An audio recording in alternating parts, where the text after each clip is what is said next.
दोस्तों, जो लड़की मायके से यह 3 चीजें लेकर ससुराल जाती है, वह अपने पति को कंगाल कर देती है, आबाद की जगह बर्बाद कर देती है। मित्रों, आज की यह वीडियो विवाहित स्त्री पुरुषों के लिए बहुत ही महत्वपूर्ण है। अक्सर कुछ गृहस्थ लोगों के जीवन में उथल पुथल मची रहती है। कोई अपनी पत्नी से परेशान है, तो कोई पति से, कोई घर वालों से दुखी है, तो कोई ससुराल वालों से। लाखों लोगों की जिंदगी में यह समस्याएं बनी रहती हैं। शादी के बाद किसी का जीवन स्वर्ग बन जाता है, किसी का नर्क। किसी के घर में रोज कला मची रहती है, तो किसी का तलाक हो जाता है। लड़कियों की बात करें तो कुछ लड़कियां शादी के बाद अपने ससुराल को स्वर्ग बना देती हैं, और कुछ स्वयं भी दुखी रहती हैं और ससुराल वालों का भी जीना हराम कर देती हैं।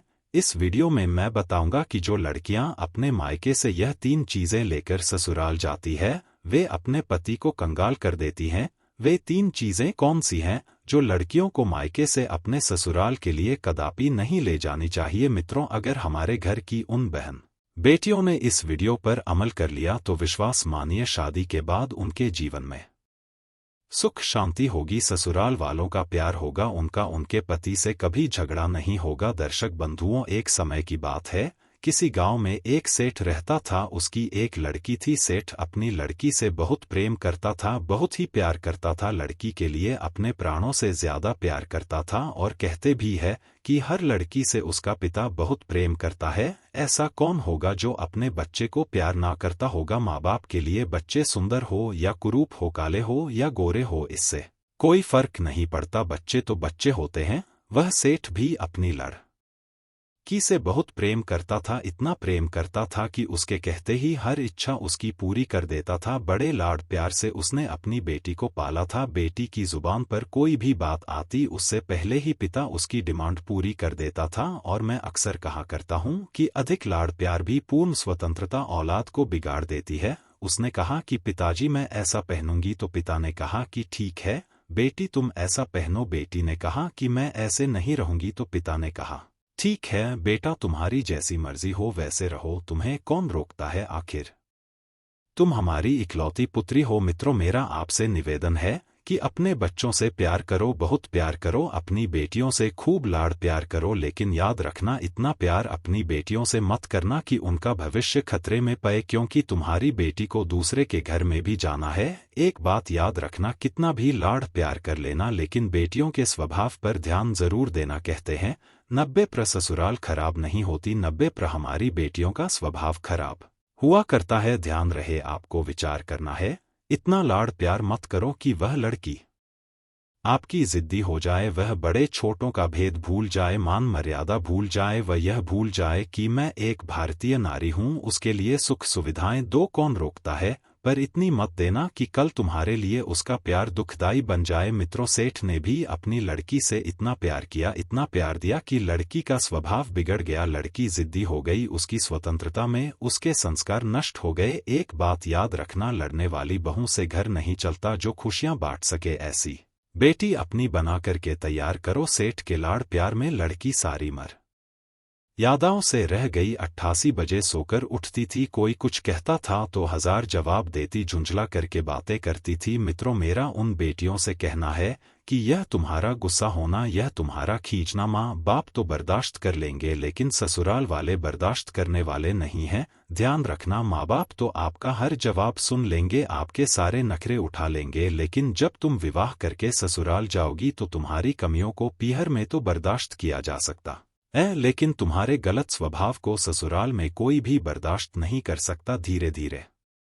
वह लड़की अपनी जिंदगी में बहुत बड़ी अहंकारी होती चली गई, घमंडी हो गई। एक दिन सेठानी सेठ को समझाती है कि देखो जी, तुम जो इसके लिए करते हो, तुम्हारे इसी प्यार की वजह से अब वह जिद करने लगी है, सबको बात बात पर जवाब देने लगी है। पिता ने कहा बच्ची है, सब ठीक हो जाएगा। पत्नी ने कहा जी, उसे आप बच्ची समझ के मत छोड़िए, आपका यह प्यार आपकी उस बच्ची का जीवन बर्बाद ना कर दे। बच्चे की हर डिमांड पूरी करके आप थोड़ी देर तो खुश हो जाओगे, लेकिन यह आदत यदि बच्चे को लग गई तो जिंदगी भर आंसू बहाने पड़ेंगे। ध्यान रखना, एक लड़की का जब घर बर्बाद होता है तो सिर्फ उसे ही दुख नहीं होता, माँ बाप भी जीवन भर दुखी रहते हैं।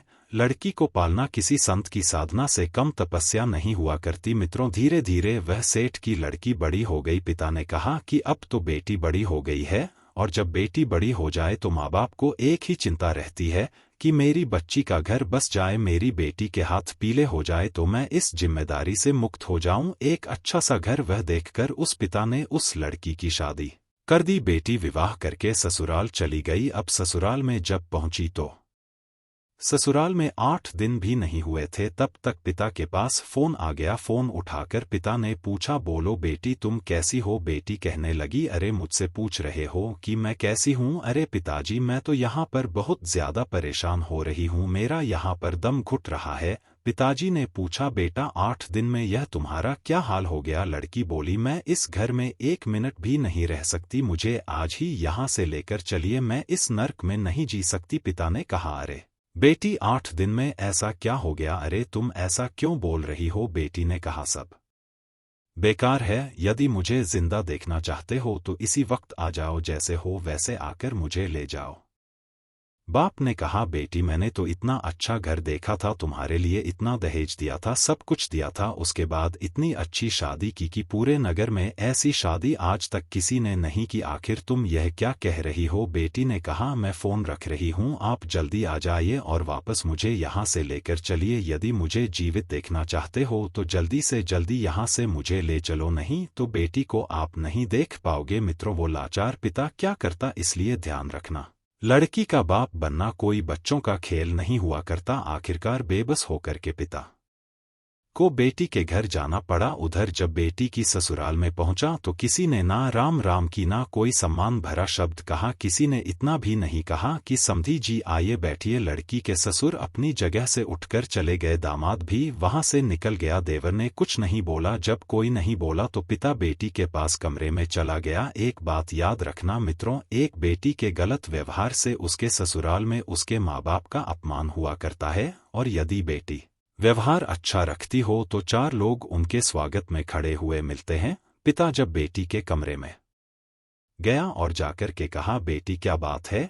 बेटी एकदम से बोली, पिताजी इसी वक्त यहाँ से चलो, यहाँ का पानी भी मत पीना। पिता ने कहा, बेटी ऐसे क्यों बोल रही हो, यह तुम्हारी ससुराल है, तुम्हारा घर है। बेटी ने कहा, पिताजी भाड़ में जाए ऐसी ससुराल, इसी वक्त मुझे यहाँ से पीहर ले चलो, मेरा यहाँ पर जीना हराम हो गया है, मैं यहाँ एक पल भी नहीं रुक सकती। उसने कहा, बेटा रुको, मैं तेरी सांस से पूछता हूँ। जवाब दिया, अरे क्या पूछना उस डायन से, वो तो डायन है, उसे मत पूछो। अरे उस बुढ़िया के कारण ही तो मैं यहाँ दुखी हूँ, इस घर में उसी डायन ने तो मेरा जीना हराम कर रखा है। पिता ने कहा, बेटा एक बार ठहरो तो मैं उनसे पूछता हूँ। मित्रों, अब पिता लड़की की सास के पास गया और बोला, बहन जी मैं आया हूँ। सास ने कहा, मुझे दिखाई दे रहा है, मुझे चश्मा नहीं लगा है, आए हो तो कौन सा बड़ा काम कर दिया। पिता ने सोचा, यह कैसा व्यवहार है। वह फिर से बोला, बहन जी मैं अपनी बच्ची को ले जाना चाहता हूँ। सास कहने लगी, ले जाने आए हो तो इसी वक्त ले जाइए, तुम्हारी लड़की ने मेरा जीना हराम कर रखा है। यह 8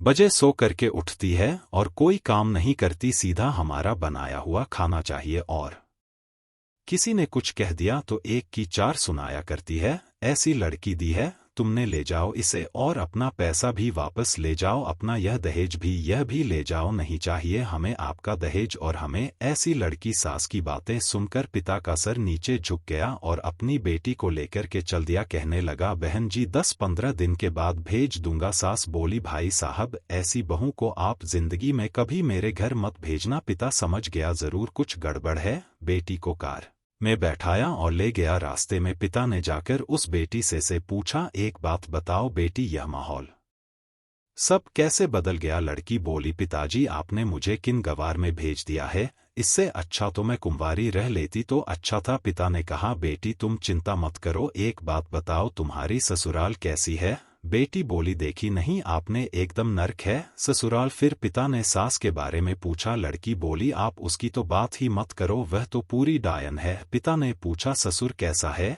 जवाब दिया, ससुर तो राक्षस है, पूरा की पूरा। पिताजी ने फिर पूछा, बेटा अच्छा एक बात बताओ, तुम्हारा जेठ कैसा है। लड़की ने चीखते हुए कहा, अरे वह तो 1 नंबर का ठग है। पिता ने फिर पूछा तुम्हारा देवर कैसा है? बेटी ने कहा पिताजी वह तो एकदम आवारा बदमाश है, पूरे दिन घूमता रहता है। फिर पिता ने पूछा अच्छा ठीक है बेटी एक बात बताओ तुम्हारी ननद कैसी है? जवाब दिया ननद वह तो नंबर 1 की चुगलखोर है, पूरे दिन चुगली करती है, उसके जैसी लड़की तो मैंने जिंदगी में कभी नहीं देखी। पिताजी ने फिर कहा बेटा एक बात बताओ तेरा पति कैसा है? लड़की बोली उसकी तो बात ही मत करो, वह तो साक्षात यमराज है। पिताजी ने सोचा कि पति यमराज है, ससुर राक्षस है, सास डायन है, देवर आवारा है, जेठ मूर्ख है और ननद चुगलखोर। फिर पिता ने एक बात और पूछी बेटा तुम्हारे पड़ोसी कैसे हैं? जवाब दिया पड़ोसी तो एकदम लुच्चा लफंगा बदमाश है। पिता ने सोचा एक आदमी गलत हो सकता है, 2 गलत हो सकते हैं, पूरी ससुराल का हर सदस्य गलत नहीं हो सकता, ससुराल तो छोड़ो पड़ोसी भी गलत है। पिता बहुत समझदार था, ध्यान रखना लड़की के माँ बाप को बहुत समझदार होना ही पड़ता है। उस पिता ने कहा कि अब गड़बड़ बेटी के ससुराल में नहीं, गड़बड़ मेरी लड़की है, मेरी बेटी के हिसाब से एक भी तो अच्छा नहीं है, पूरे घर में जो देखो सब इसके खिलाफ है, जो देखो सब इसकी बुराई कर रहे हैं। लड़की कहती है पिताजी अब मैं वहां कभी नहीं जाऊंगी उस घर में। पिता ने कहा हाँ बेटा मत जाना, उस घर में कभी मत जाना, तेरे बाप का घर बहुत बड़ा है, आराम से रहना, अपने यहाँ किसी चीज की कोई कमी नहीं है। मित्रों पिता बेटी को बुला लाया अपने घर, उधर भाभीियों ने देखा कि अच्छा अब यह यहीं रहने आई है, मेरी ही छाती पर डाल लेगी। मित्रों एक बात याद रखना, 2-4-8 दिन के लिए मैके में जाओ तो भाभियां भी इज्जत करती हैं। भाभीियों ने भी वही किया, 10 दिन तक तो अपनी नंद की इज्जत से खूब खातिर खुशामद की। उसके बाद जब पता चला कि यह यहीं रहेगी तो उसके हाथ में झाड़ू पोछा पकड़ा दिया, कहने लगी बहुत हो गई खातिरदारी, अब यहाँ रहना है तो काम तो करना ही पड़ेगा। लड़की ने कहा अरे भाभी तुम तो मुझे इतना प्यार करती थी, अब यह कैसी बातें कर रही हो? भाभी ने कहा करती थी लेकिन तौर तरीके से होगी तो ही प्यार करेंगे, अब तो तू ससुराल छोड़कर आ गई है और यही रहेगी, हमारी छाती पर डालेगी। भाभी का 2 टूक जवाब सुनकर लड़की सोचने लगी अरे अब तो भाभी का नेचर ही बदल गया है। मित्रों याद रखना लड़की अगर ज्यादा पीहर में रहे तो इज्जत सम्मान तो वैसे भी खत्म हो ही जाएगा। लड़की की शान तो पीहर से डोली उठना है और ससुराल से अर्थी उठने में है। भाभी का व्यवहार बदल गया था, मंदिर गई जब 2 महीने हो गए बाप के यहाँ रहते हुए, अब तो मंदिर वालों को परेशानी हो गई। साथ की लड़कियां सोचने लगी यह तो काफी दिनों से यहाँ रह रही है,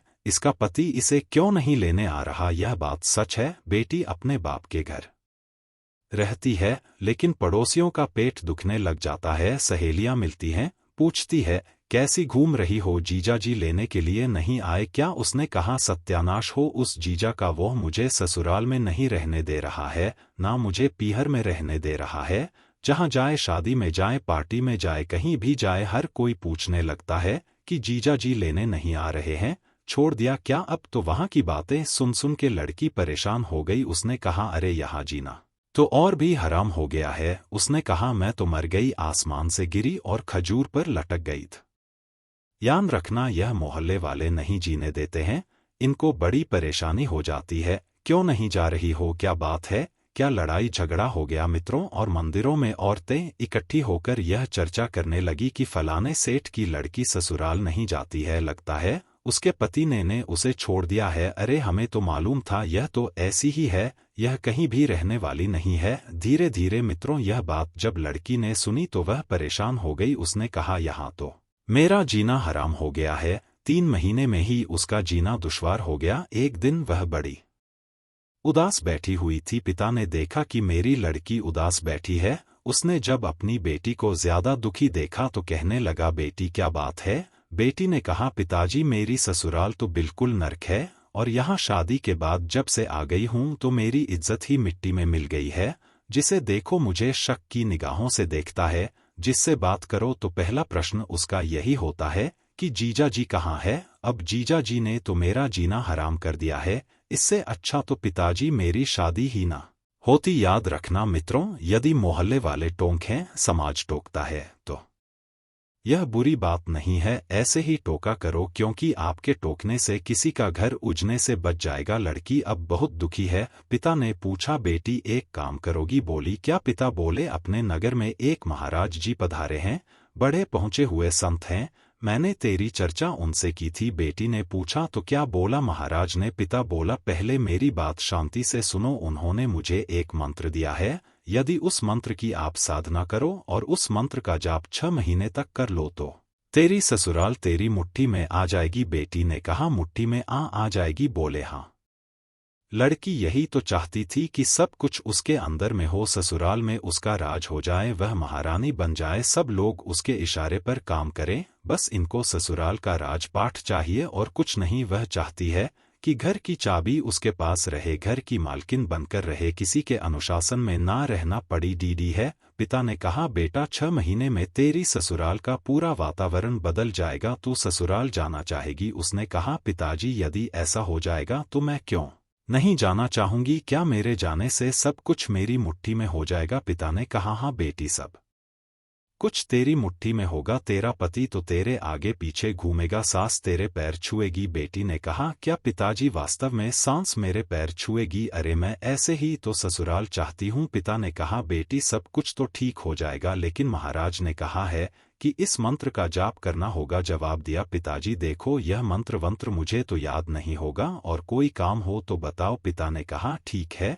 बेटी, मंत्र मैं जप लूंगा, लेकिन साधना तू कर लेना, फिर देखना तुरंत प्रभाव पड़ेगा। लड़की पूछने लगी पिताजी मुझे क्या साधना करनी है? जवाब दिया साधना तो इतनी करनी है कि 6 महीने किसी को जवाब नहीं देना है, 6 महीने तक किसी को कुछ नहीं बोलना है, 6 महीने तक तुम्हें चुपचाप ईमानदारी से घर का सारा काम करना है। क्या तुम इस काम के लिए तैयार हो? बेटी ने कहा पिताजी मैं तैयार हूँ, बस 6 महीने की तो बात है, 6 महीने के बाद मेरी ससुराल मेरी मुट्ठी में हो जाएगी, फिर मैं उन्हें देखती हूँ। पिता ने कहा बिल्कुल बेटी, ससुराल के सारे लोग तेरे इशारों पर नाचेंगे। अगर ऐसा ना हो तो तू, यह तेरा घर है तो यहाँ वापस चले आना और आराम से रहना। दर्शक बंधुओं अब क्या होता है, वह पिता अपनी बेटी को लेकर उसकी ससुराल में जाता है। सबने देखा कि वह फिर से आ गई है, यह हमारी जान की आफत है। उस समय भी उनसे कोई नहीं बोला। पति ने 2-4 शब्द कहे, आ गई कुल कलंकिनी इस घर को बर्बाद करने के लिए। पति की बात सुनकर गुस्सा तो इतना आया, लेकिन उसके पिता ने कहा बेटी साधना आपको ध्यान रखना है, कुछ भी नहीं बोलना है, 6 महीने तक अगर बोल गई तो मेरी कोई जिम्मेदारी नहीं होगी। उसके बाद में सेठ अपनी बेटी को लेकर उसकी सास के पास में जाता है और कहता है कि बहन जी मैं आपकी बहू को लेकर आ गया हूँ। सास ने कहा अरे क्यों लेकर आए हो इसे, इस चंडाल को, यह तो हमारे घर को बर्बाद कर देगी, अरे यहाँ से ले जाओ, मुझे इसकी कोई आवश्यकता नहीं है। तब पिता हाथ जोड़ करके कहने लगा बहन जी एक बार इसको मौका दे दो, क्योंकि एक बार तो हर किसी को एक मौका देना चाहिए। सास ने कहा ठीक है भाई, जब ऐसी बात है तो ठीक है। इस प्रकार मित्रों वह पिता अपनी बेटी को समझा करके अपने घर चला जाता है, अपने घर के लिए जाता है और कहता है कि बेटी बस 6 महीने के लिए तुम्हें यह साधना करते रहना है, उसके बाद में यह ससुराल तुम्हारी मुट्ठी में होगी, जो चाहो वह करना और हमारी बात को ध्यान रखना। कोई भी तुमसे कुछ भी कहे, चाहे गुस्से में कहे चाहे कुछ भी कहे, लेकिन उसी समय तुम्हें मेरी बात को याद रखना है और साधना को बिल्कुल नहीं भूलना है। मित्रों इतना कहने के बाद वह पिता अपने घर को चला जाता है। इधर लड़की रात भर रुकती है, सुबह जब होती है तो उठ करके अपनी सास के पास जाती है और पैर छूने लगी, कहने लगी माँ जी क्या हमें आशीर्वाद नहीं दोगी? सास तो गुस्से से भरी हुई पहले से बैठी थी, लेकिन जब बहू ने पैर छुए और कहा कि माँ मुझे आशीर्वाद दीजिए तो उस सांस के लिए दिल में झटका सा लगा। सोचने लगी हमारे पैर छूकर आज तो यह आशीर्वाद मांग रही है, यह उल्टी गंगा कैसे बहने लगी? अरे यह वही बहू है जो मैं एक कहती थी तो यह 10 सुनाती थी और आज हमारे पैर छूकर आशीर्वाद मांग रही है।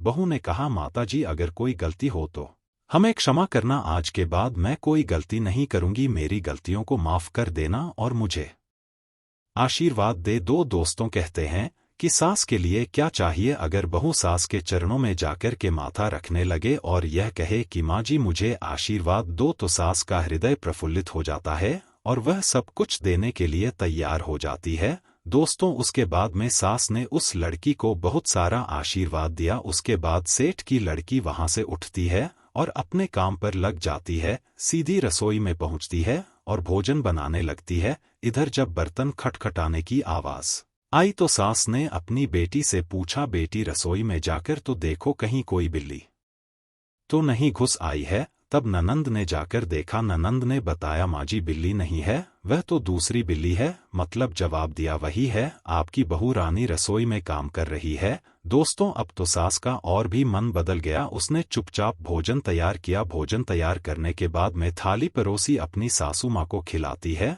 और सासू माँ को बड़े प्रेम से भोजन खिलाया तो उसका दिल खुश होने लगा। इधर जब उसके ससुर आए तो ससुर के पैर छुए और थाली लेकर के भोजन ससुर के पास में पहुंच गई, हाथ जोड़ करके कहने लगी, पिताजी अगर मुझसे कोई अपराध बना हो, कोई गलती बनी हो तो मुझे क्षमा कर देना। दोस्तों जब पिता समान ससुर ने देखा कि यह तो हमारी वही बहू है, अगर घर में से कोई एक बार भी कुछ कहता तो यह उसे 10 जवाब देती थी, लेकिन यह आज हाथ जोड़कर मेरे समक्ष खड़ी है। मित्रों कहते हैं कि एक पिता के लिए क्या चाहिए, ससुर के लिए क्या चाहिए, उसका बच्चा उसकी बहू उसकी इज्जत करे, उसका सम्मान करे, समय से उसे भोजन दे, समय से उसका ध्यान रखे, बस यही चाहिए। मित्रों अब तो सुबह जल्दी उठना, जो 8 बजे उठती थी वह 6 बजे उठना आरंभ कर देती है। घर का सारा कामकाज करने के बाद पति की सेवा, अपने जेठ का भी ध्यान रखती है, अपनी ननद का भी खूब ध्यान रखती है, सबके लिए समय से भोजन देती है। अगर कभी कभी उससे कोई कुछ कहता तो उस